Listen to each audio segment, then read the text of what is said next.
Bismillah ar-Rahman ar-Rahim, salam alaikum wa rahmatullah. Aujourd'hui, je vais vous présenter une méthode de planification de projet. Une méthode que vous m'avez tellement demandé, c'est la méthode des potentiels METRA.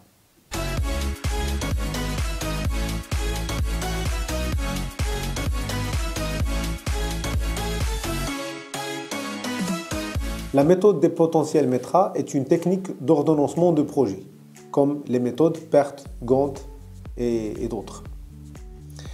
Elle a été mise en place par un chercheur, un ingénieur français, Bernard Leroy, qui a travaillé pour la mise en place de Paquebot France que vous voyez à côté.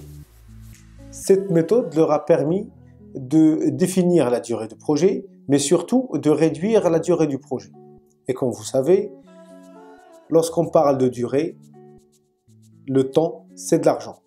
Plus un projet est lent, plus la durée d'un projet est grande, plus ça coûte de l'argent.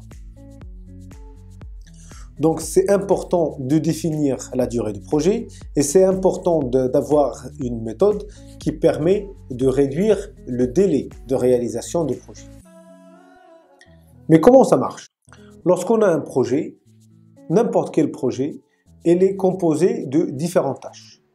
C'est les différentes actions qu'il faut mettre en place pour la réalisation de projet. Par exemple, le tableau à côté, imaginons que c'est un projet que j'ai en face de moi. Il est composé de la tâche A jusqu'à la tâche F. La réalisation des tâches A, B, C, D, E, F permet de réaliser le projet. Donc la première des choses, on va définir les différentes tâches qu'il faut pour la réalisation de projet. On va définir aussi la durée pour la réalisation de chaque tâche. Par exemple, la durée, le temps qu'il faut pour réaliser la tâche A, elle est de 2 jours. Pour réaliser la tâche B, c'est 3 jours, etc., etc. On va définir les préalables, c'est-à-dire les tâches qu'il faut réaliser dont dépend la tâche suivante. Par exemple, on ne peut réaliser la tâche B que si la tâche A est terminée. On ne peut réaliser la tâche E que si et seulement si la tâche C est réalisée. Et bien sûr, on ne peut réaliser la tâche F que si la tâche E est réalisée. A, B, C, D, c'est une codification. Donc, si par exemple on parle de construction d'un bâtiment ou la construction d'une faculté, la tâche A, ça serait la recherche du terrain. La tâche B, ça serait par exemple la réalisation de la mise en place de l'électricité. La tâche C, c'est les fondations, etc. On ne met pas l'ordre lorsqu'on est en train de codifier les tâches. L'ordre va être réalisé après, c'est-à-dire en se basant sur les préalables et en mettant en place les démarches comme PERT, Gantt, etc. Aujourd'hui, on va présenter la méthode MPM, méthode des potentiels METRA. Donc, à partir de ce tableau, comment on fait? Déjà, vous pouvez remarquer que la tâche A n'a pas de préalable. Donc, bien sûr, on va démarrer comme lorsqu'on a expliqué la méthode Gantt, on va démarrer par la tâche A. Donc, on va faire un cercle avec la tâche A, réparti en deux. Vous avez d'autres auteurs qui présentent, c'est un carré réparti en quatre parties. Pour faire simple, on va faire un cercle réparti en trois parties. Une partie, on va marquer le nom de la tâche. En l'occurrence, par exemple, ici, c'est la tâche A. Et les deux autres parties vont être réservées à la date de début au plus tôt. Et là, en bas, c'est la date de début au plus tard. D'après le tableau, vous pouvez remarquer qu'après la tâche A, on peut démarrer la tâche B et la tâche D. Donc, à partir de la tâche A, on va mettre des flèches allant vers B et vers D. On voit bien aussi, d'après le tableau, que après la fin de la tâche B et D, on peut réaliser la tâche C. Donc, une flèche de B vers C et bien sûr une flèche de D vers C. Parce que pour réaliser la tâche C, il faut deux conditions, c'est la fin de B et la fin de D. C'est la réalisation des deux tâches B et D. Après la tâche C, on peut réaliser la tâche E. Et après la tâche E, on peut réaliser la tâche F. Et bien sûr, il faut donner le temps à la tâche F pour finaliser le projet. Les flèches allant d'une tâche vers une autre, par exemple de A vers B ou de B vers C, ce sont, en théorie des graphes, on parle d'arc. Et le poids de l'arc, c'est, dans cet exemple, c'est la durée qu'il faut pour la réalisation de la tâche. Donc, les flèches sortantes de A vers B et vers D vont avoir un poids de 2. Donc, on va marquer sur les deux flèches la valeur 2. De B vers C, il va y avoir la durée 3, donc le poids 3. De D vers C, c'est le poids 2. De C vers E, 7. De E vers F, un poids de 3. Et de F vers fin, c'est-à-dire pour la réalisation de la tâche F, il faut 2 jours. Donc à partir de là, comment on va faire? Donc nous avons un graphe. C'est un processus de différentes tâches allant de la tâche initiale vers la fin du projet. Les différentes tâches seront reliées par des arcs. Pour chaque arc, nous avons un poids, c'est la durée de la tâche préalable. Donc tout d'abord, on va calculer les dates de début au plus tôt. Pour cela, on va suivre la règle suivante. Pour la tâche initiale, T0, on va marquer 0. Donc pour la date de début au plus tôt de la tâche A, c'est 0. Donc 0 plus la durée de la tâche A. Donc 0 plus 2. 2. Donc c'est date de début des tâches B et D. Pour C, elle vient de B et D. Donc nous avons 2 plus 3 égale 5. 2 plus la durée de D, 2. 2 plus 2 égale 4. Et bien sûr, on va prendre la durée la plus grande. On peut comprendre, je peux vous expliquer ça. Si la réalisation de la tâche B, c'est cette partie. Et la réalisation de D, c'est réaliser cette pièce. Et bien sûr, C, c'est l'assemblage des deux. Bien sûr, on ne peut réaliser l'assemblage de ces deux tâches, de ces deux pièces, pardon, que si la tâche B et la tâche D sont terminées. C'est-à-dire, si je prends 2 plus 2, c'est-à-dire 4, ça veut dire que je n'ai pas le temps de finaliser la tâche B. Et juste une petite parenthèse, si vous travaillez en gestion de production, c'est-à-dire A, B, C, D, etc., ce sont des machines. Les liens entre ces machines, c'est le flux entre les différentes machines. Donc, il faut imaginer qu'il est nécessaire d'avoir un petit stock entre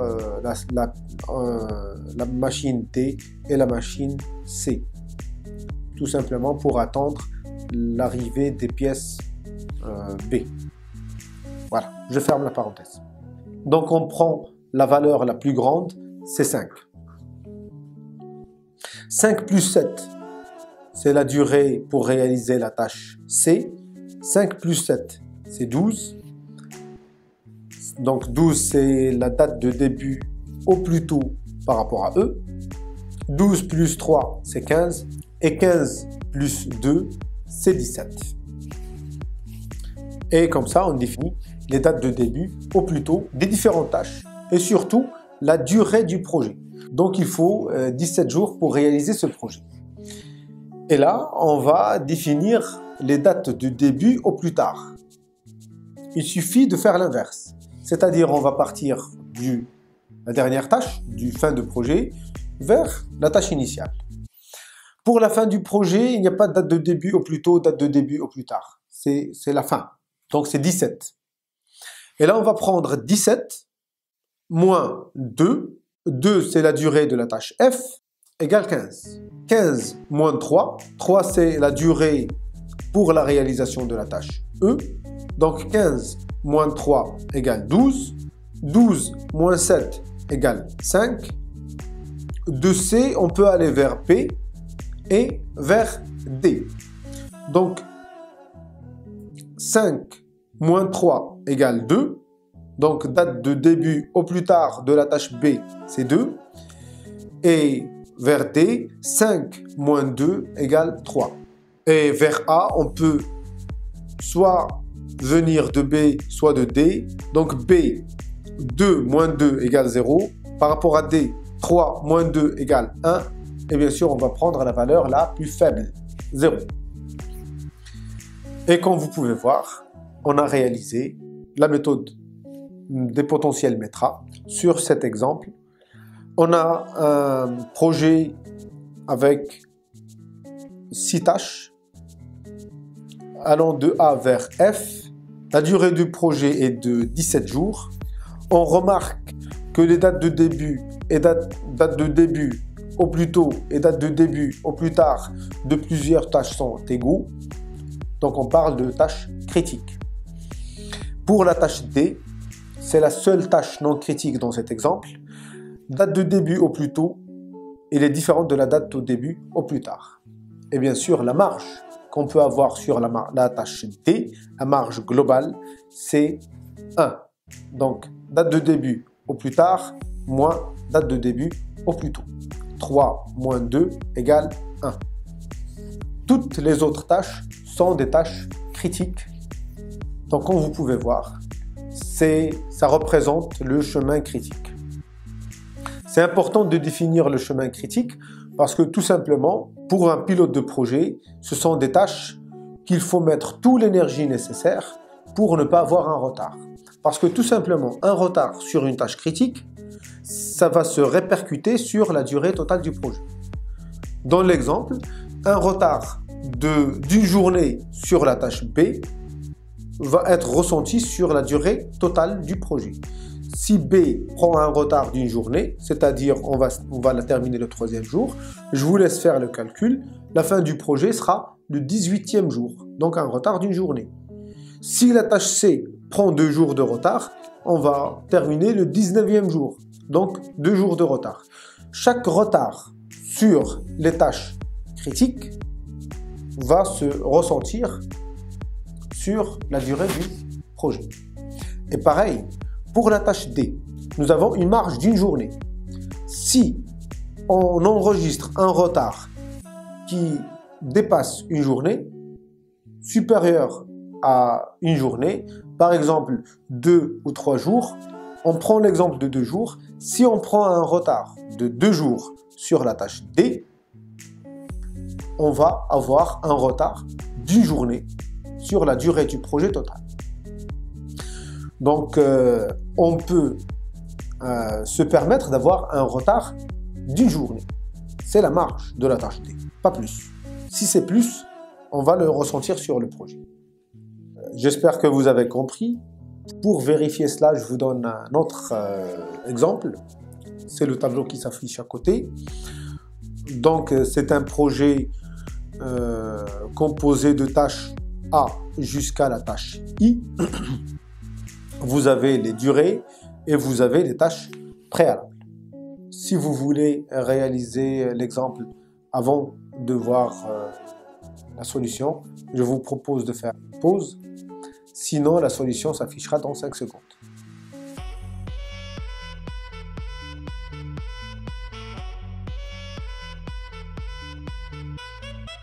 Donc voilà, ça commence par la tâche A, parce que la tâche A n'a pas de préalable. À partir de A, on peut avoir B. À partir de B, je peux avoir C et E. C permet d'avoir D et permet d'avoir F. E permet d'avoir I et permet d'avoir G. Je ne peux réaliser la tâche H qu'après la fin de la tâche F et G. Et bien sûr, il faut attendre 4 jours pour réaliser la tâche H. La durée de projet est de 24 jours. En faisant le chemin inverse, je peux définir les dates de début au plus tard des différentes tâches. Et on remarque que les tâches critiques sont les tâches A, B, C, D, F, H. Les tâches non critiques sont les tâches E, I et G. J'espère que votre travail était juste. Normalement, avant de réaliser cette étape, on peut définir les niveaux à partir d'un algorithme. Si vous voulez des explications par rapport à cette étape, vous pouvez me le demander, je réaliserai une vidéo spéciale pour ça. J'espère que cette vidéo vous a permis de mieux comprendre cette démarche. C'est une démarche simple, spontanée. Il suffit de suivre la logique. À partir d'une tâche, je vais réaliser les tâches suivantes que je vais relier par un arc. Le poids de l'arc, c'est la durée de la tâche, c'est-à-dire tout simplement, je dois laisser un petit temps pour la réalisation de la tâche. Si vous avez des questions par rapport à cette démarche, n'hésitez pas à me les poser en bas de la vidéo. Si vous voulez que je vous explique quelque chose en relation par rapport aux différents modules que je fais avec vous, n'hésitez pas à me les demander. Je vous donne rendez-vous pour une prochaine vidéo. D'ici là, salam alaikum wa rahmatullah.